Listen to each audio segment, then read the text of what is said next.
So we were discussing about the demand paging or virtual memory management system, and lastly we started discussion on different page replacement algorithms.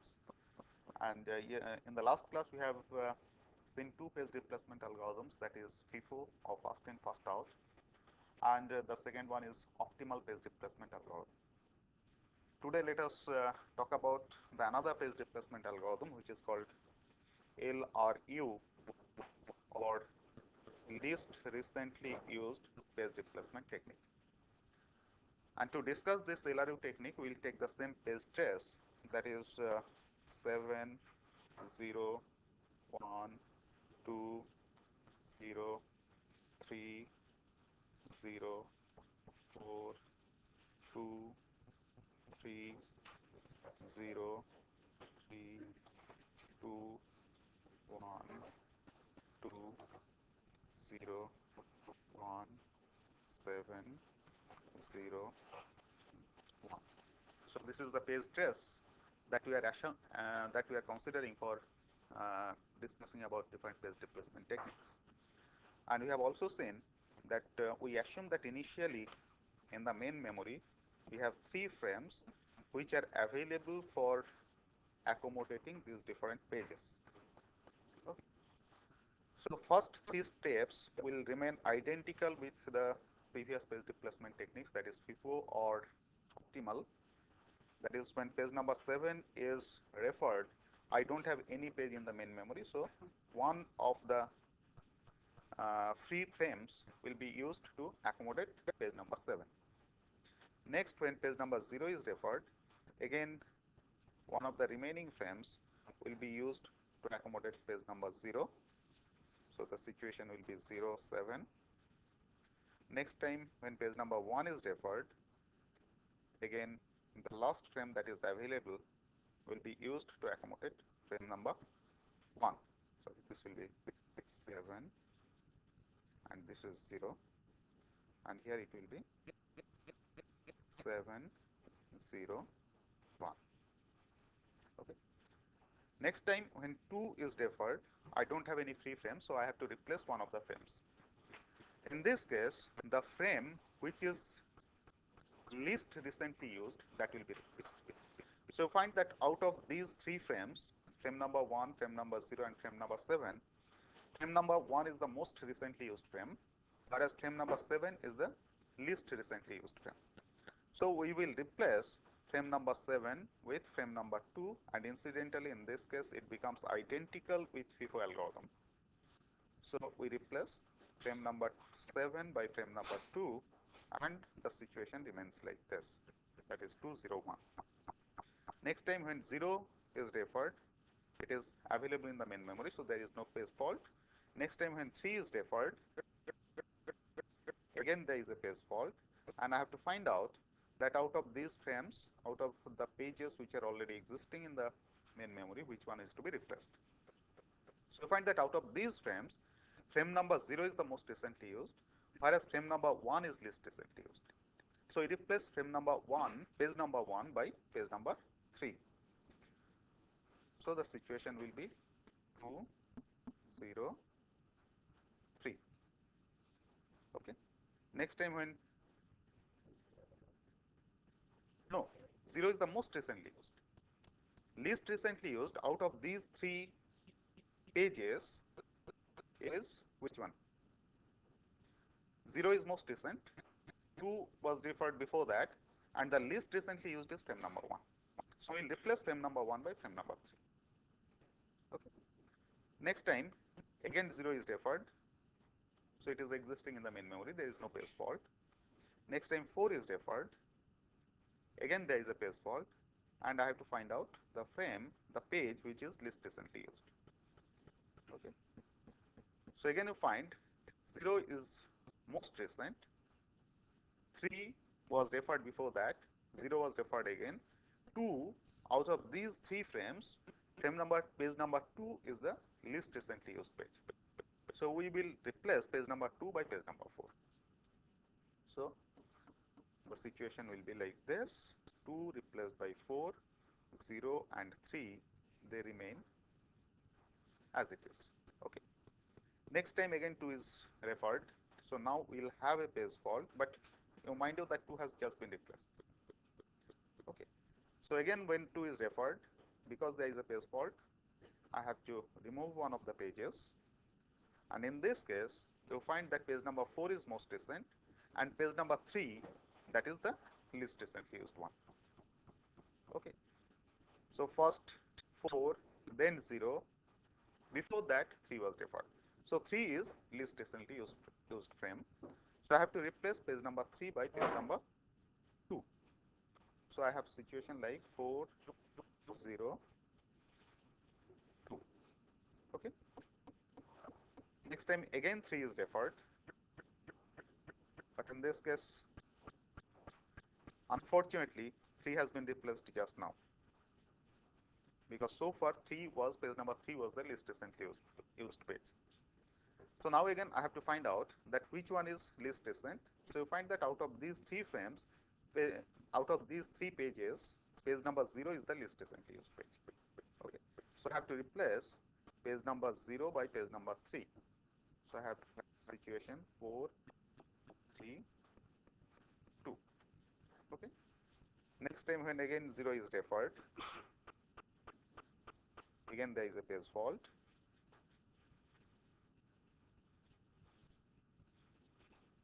And you find that out of these 3 pages which are there in the main memory, it is page number 4 which is least recently used. So I have to replace page number 4 by page number 0, and the situation becomes 0, 3, 2. Okay. So I have come up to this. Next time 3 is referred, no page fault. 2 is referred, no page fault. When 1 is referred, again there is a page fault. So in this case, which is the least recently used one? Most recently used one is 2. Before that we had 3, and 0 is the least recently used page. So you replace 0 by page number 1. So what we have is 1, 3, 2. Okay. Next time 2 is referred, no page fault. Then 0 is referred, again there is a page fault. And now the page which will be replaced is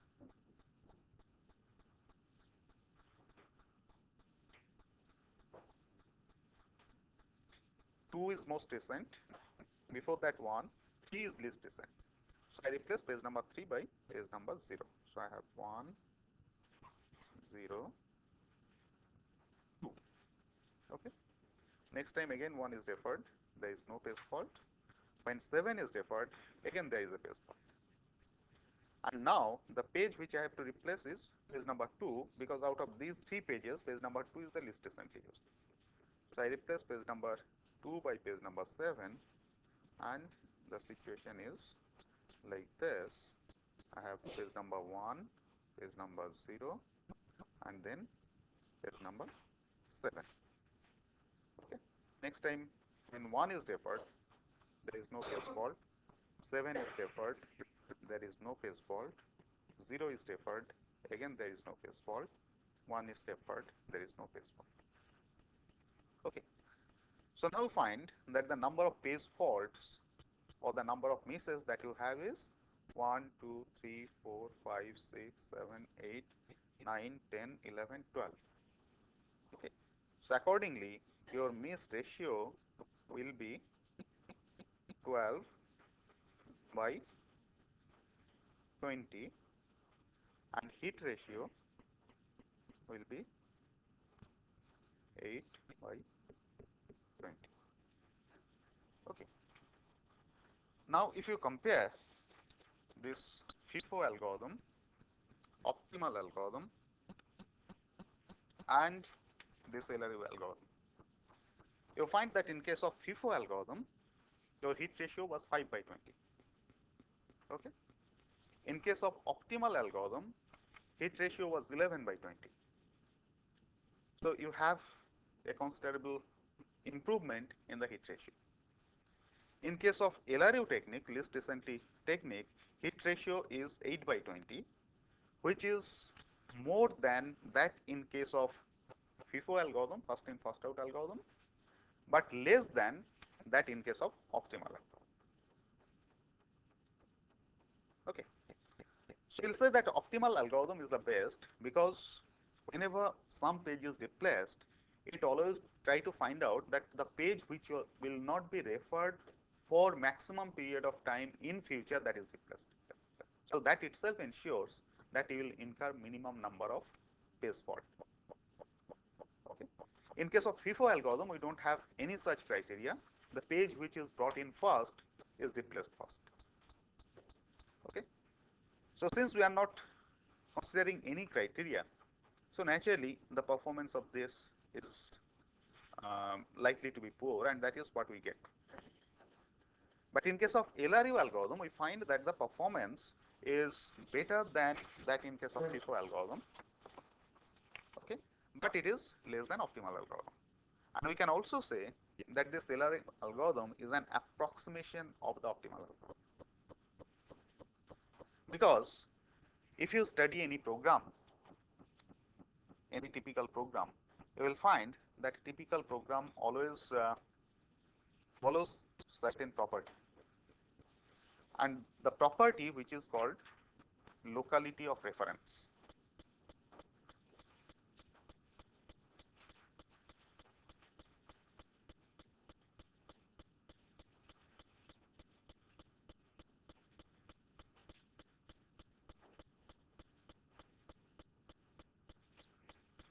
And this is the property which is exhibited by most of the user programs. The locality of reference says that once some instruction or some data is accessed, the probability that the data or instruction from the same page will be accessed is very high. Okay. So, once you access a data or access an instruction from any page, the probability that the same page or data or instruction from the same page will be referred in near future is very high. And that is quite obvious, because as we have broken the logical address space into a number of pages, and we know that instructions are executed in sequential manner, unless you have a situation of a jump instruction or branch instruction or moving from one page to another page. Okay. So, if every page contains a 256 instructions, and if we assume that none of these instructions are jump instructions or branching instructions, that means starting from the first instruction in the page to last instruction in the page, all the instructions are going to be accessed in sequence, executed in sequence. Okay. So, only when the last instruction of the page is executed, then only you move to the next page. That means referring a new page which is not same as the page that has been referred last is only 1 of 256. Okay. Similarly, if you study the number of branch instructions, you find that the percentage of branch instruction in a program is not much. Okay. So, naturally, whenever an instruction is executed, an instruction is accessed from a page say P1, it is highly probable that the next instruction will be accessed from the same page P1. Okay. That means over a short interval of time, the CPU tries to access the memory space which is confined within a locality. So, that is what is meant by locality of reference. Okay. So, that is why that whenever the CPU accesses a page, then it is highly probable that the next time the same page will be accessed, and that is the property which is used in case of LRU technique. In LRU technique, we have said that the page which is least recently used will replace that page, but a page which is most recently used will retain that page in the main memory. The reason being, the most recently used page is the page which is likely to be referred in near future. Okay. But least recently used page will not be, or it is not so likely to be referred in near future. Okay. So, using this property, and you find that when I make use of this property for page replacement, this is nothing but an approximation of the optimal algorithm. In case of optimal algorithm, we have replaced that page which is actually not referred for longest period in future. And here we are predicting, in case of LRU, we are predicting that a page which has not been referred for the longest period will also not be referred for longest period in future. Okay, so this LRU technique is an approximation of of the optimal algorithm, and we have seen that the performance in case of LRU technique is better than that in case of FIFO, but obviously it is less than that in case of optimal algorithm because the prediction is not always true. Okay, but in most of the cases the prediction will be true.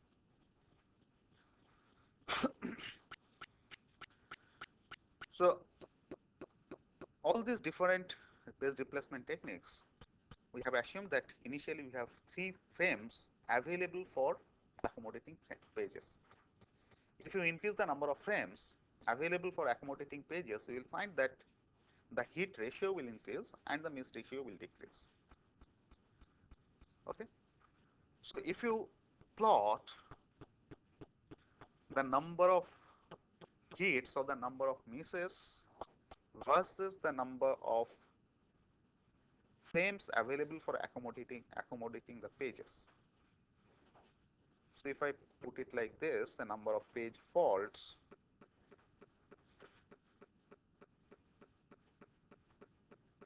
and this is the number of frames available for accommodating the pages. You will find that you get a curve something like this. So if the number of frames available for accommodating the number of pages is less, then the number of page faults will increase. And that is quite obvious. If instead of having 3 frames, I have only 1 frame to accommodate the pages, then every time a new page is referred, there is a page fault. Okay. If I increase the number of frames, in that case, the number of page faults will decrease. Okay. And this will follow a trend like this. And here you find that there is some region, somewhere here. If you reduce the number of frames below this, the rate of increase of page faults is very high. Whereas if we increase the number of frames beyond this, the reduction is the number of page faults is not that significant. Okay. So we should always try to maintain that the number of frames which should be available for accommodating the pages should be somewhere here. Okay. This kind of curve is called a Paracor curve.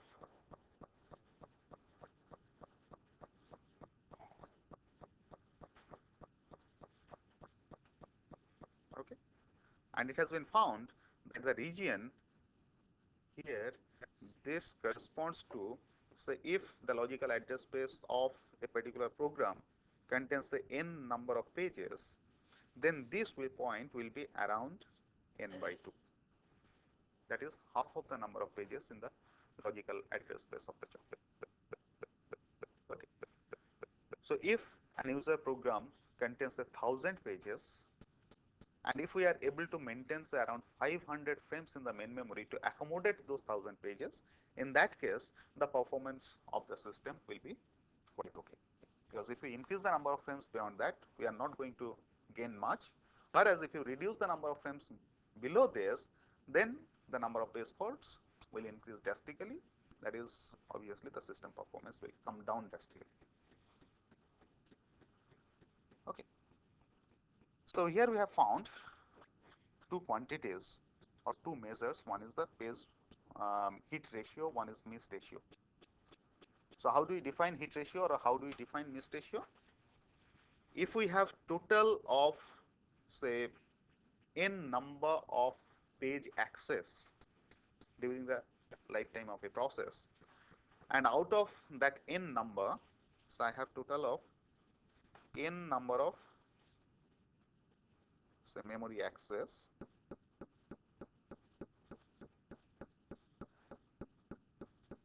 okay, and out of this, if I find that the page which has been referred is available in the main memory in 1 number of times, so that is a hit.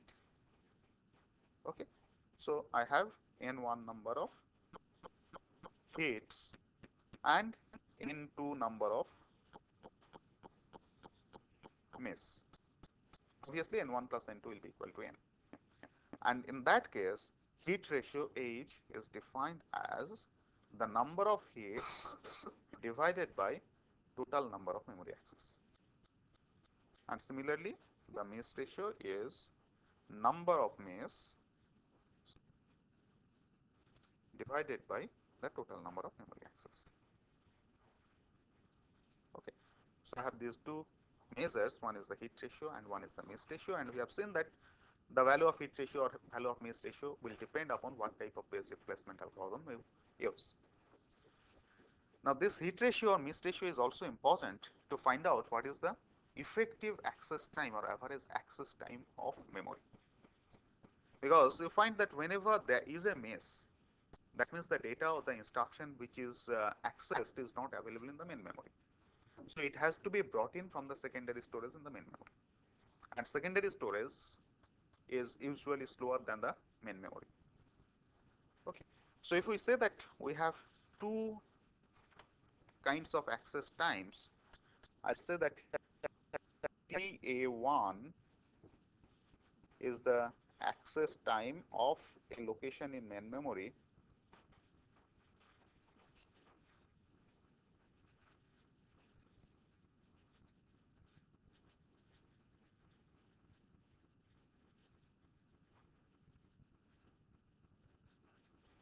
okay, and suppose TA2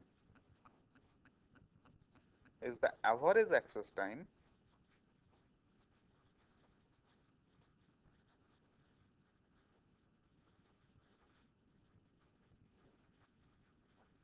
of secondary storage or disk. Okay, and typically TA2 is much larger than TA1. So whenever I have a hit, in that case the data or instruction that is requested will be available within TA1 amount of time. Whenever there is a miss, in that case the data or instruction will be available within an average time of TA2. So maximum time will be greater than TA2, the minimum time will be less than TA2. TA1 is usually fixed.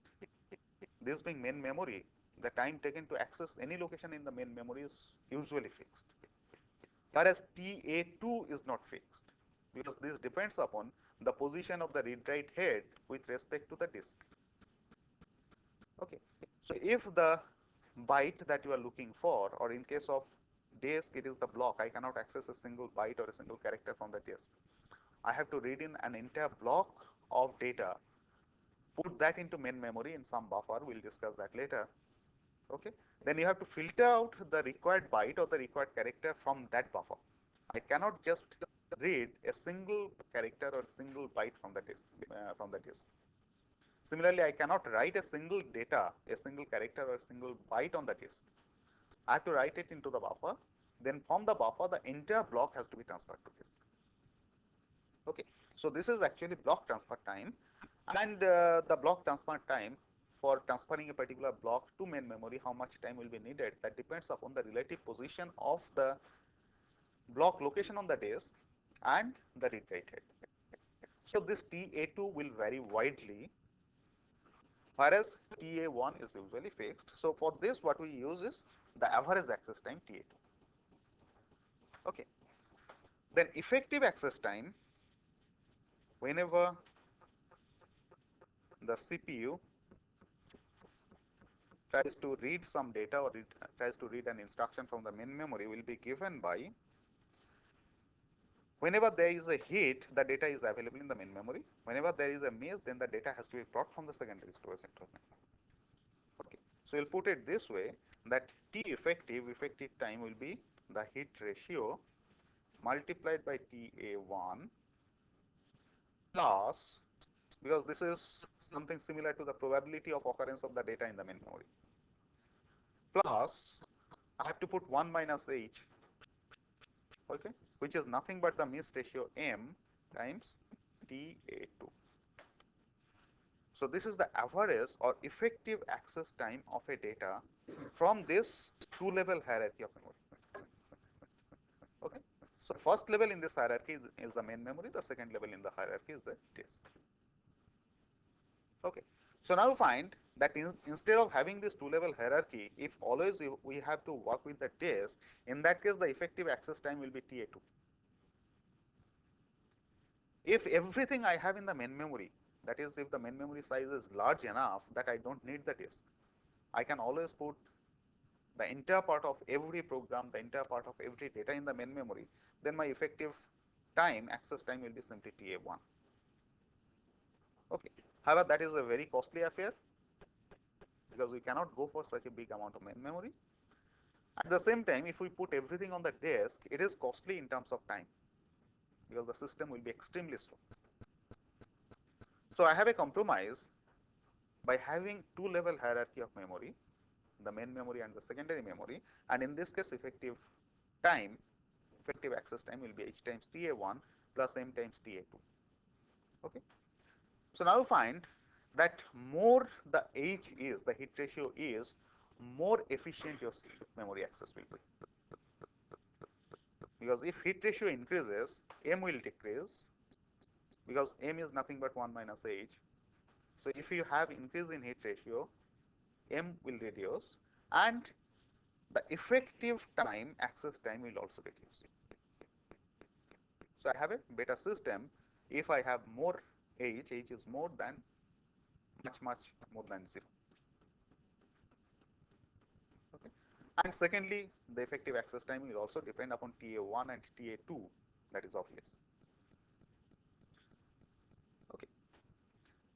Now find that for all these memory management techniques that we have discussed, that whether it is paged memory management or segmented memory management or segmented paging or paged segmentation or demand paging, whatever it is, for in all these cases for accessing any data in the main memory, I have to have actually a two-step process.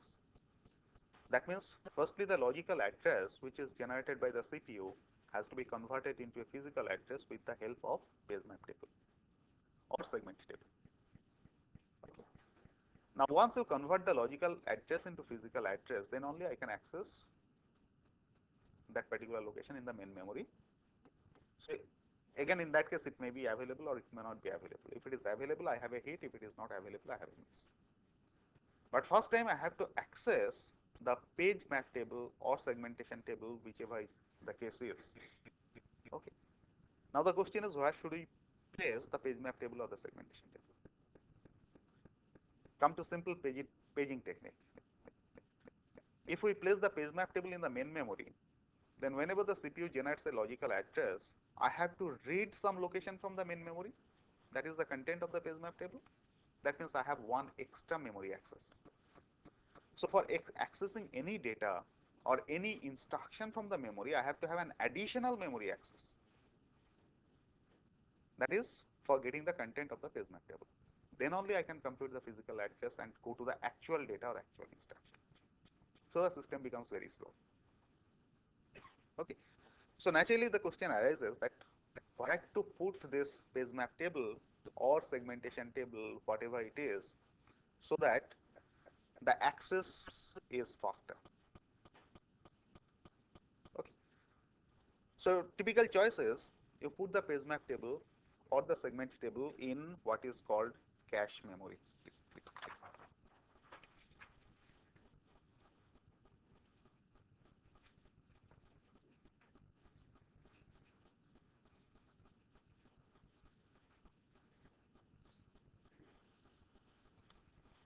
Okay.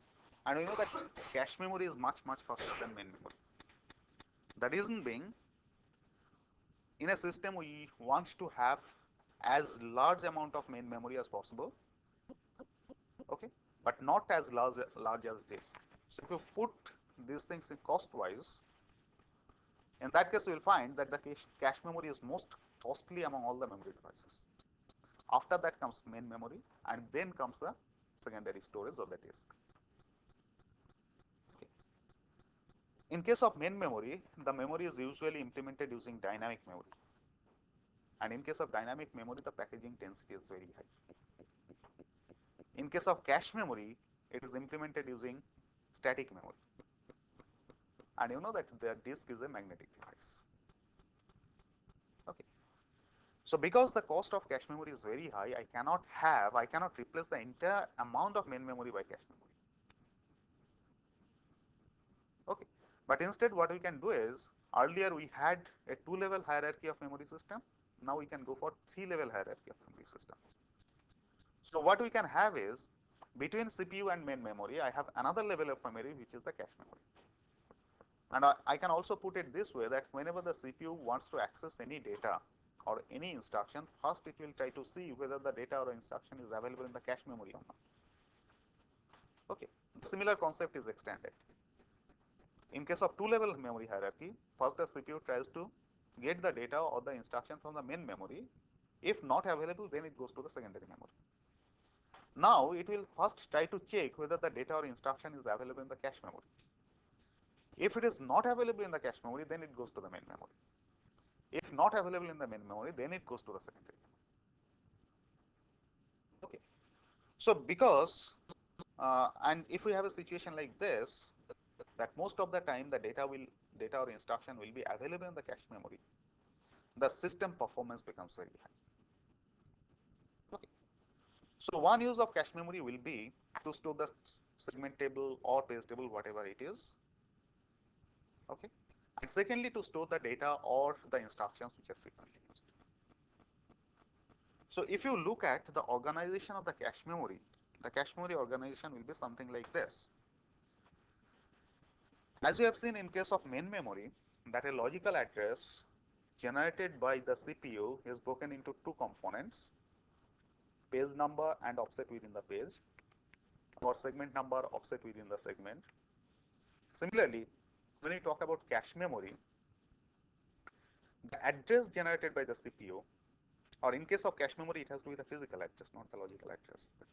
The address, the physical address which is generated by the CPU, is again divided into two components. One component is called as block number.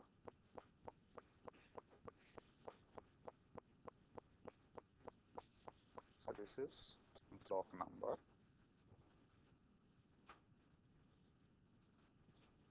And the other component is word within the block.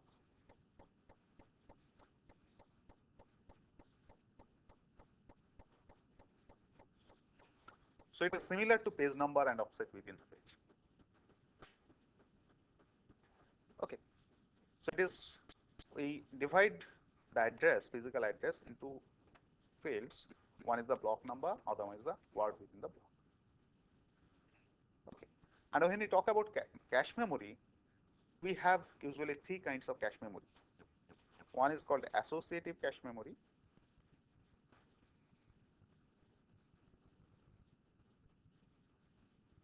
The second kind of cache memory is called direct mapped cache memory.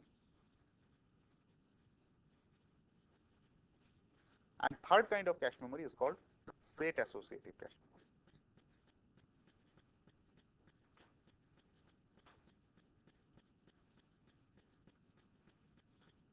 Okay.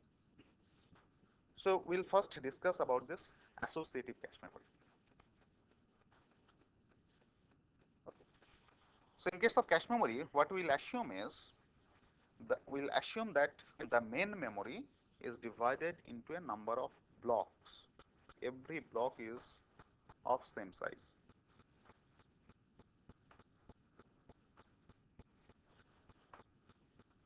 So this is main memory, which is divided into a number of blocks. Maybe these blocks are superimposed on the paging.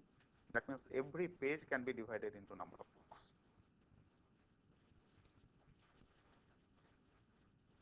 Okay. When you come to cache memory, the cache memory also contains a number of blocks of same size.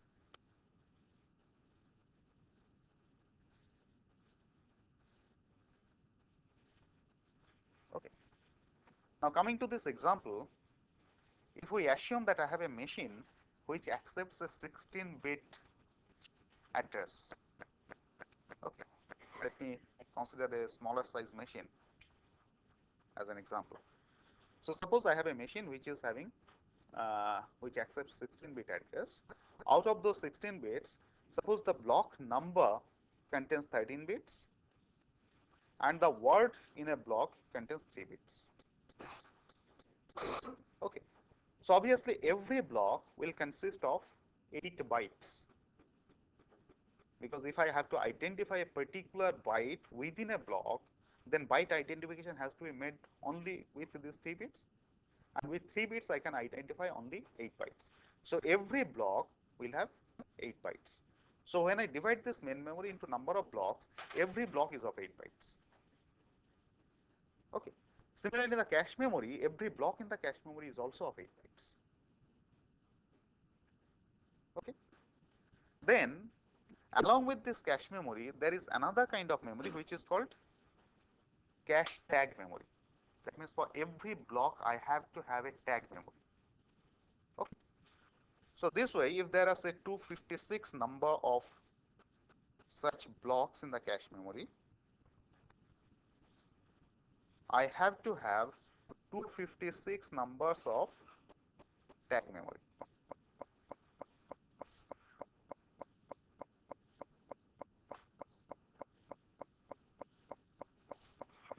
So there will be 256 numbers of tag. Here this is cache. Okay. So the idea is something like this. Whenever the CPU wants to access any memory location, it generates the address, physical address. I assume that this physical address is generated after your page table reference and all these things. So once you have this physical address, then you first try to check whether the data of that particular physical address of main memory is available in the cache or not. Okay.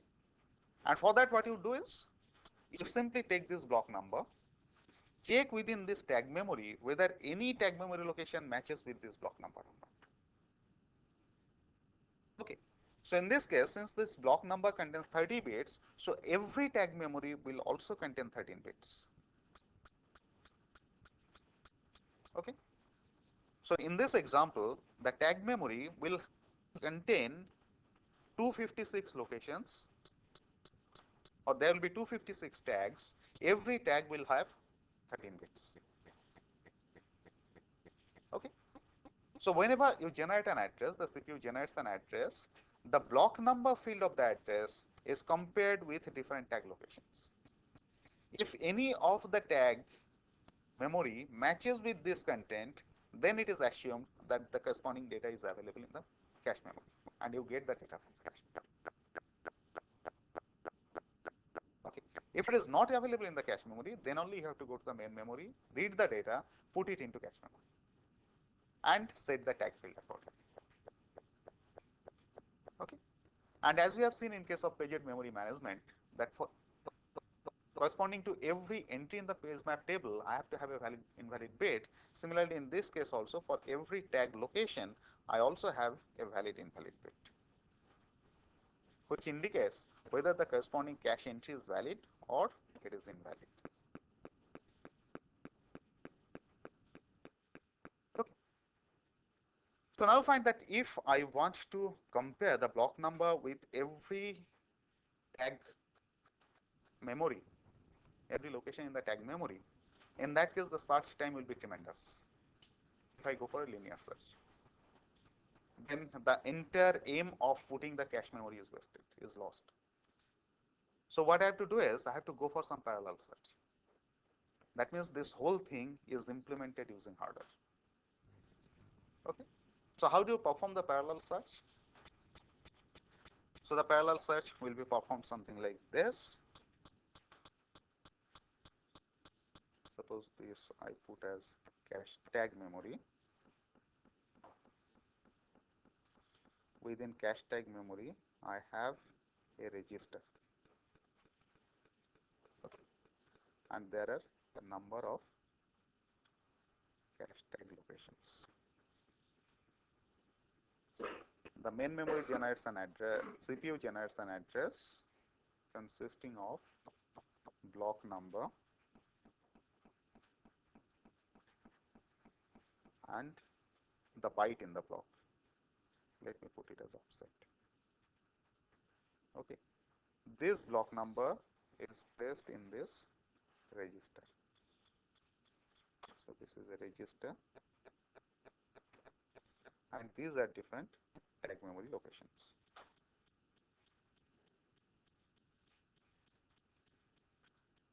Here what I generate is what is called a match bit.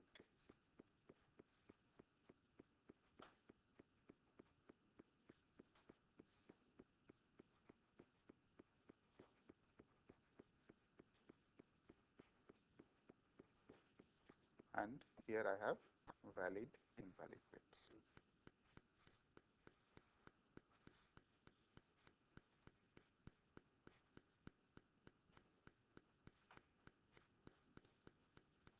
Okay. And on this side we have the cache memory.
So it is like this.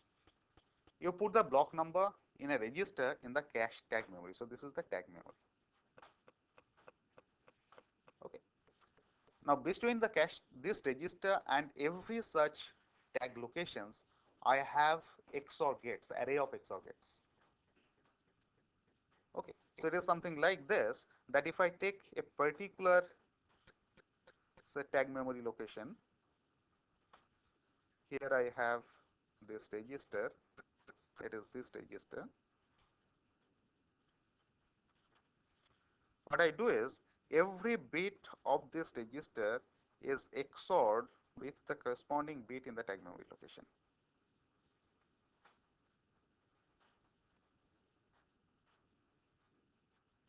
So I have an array of XOR gates like this. All these XOR outputs are then passed through a NOR gate.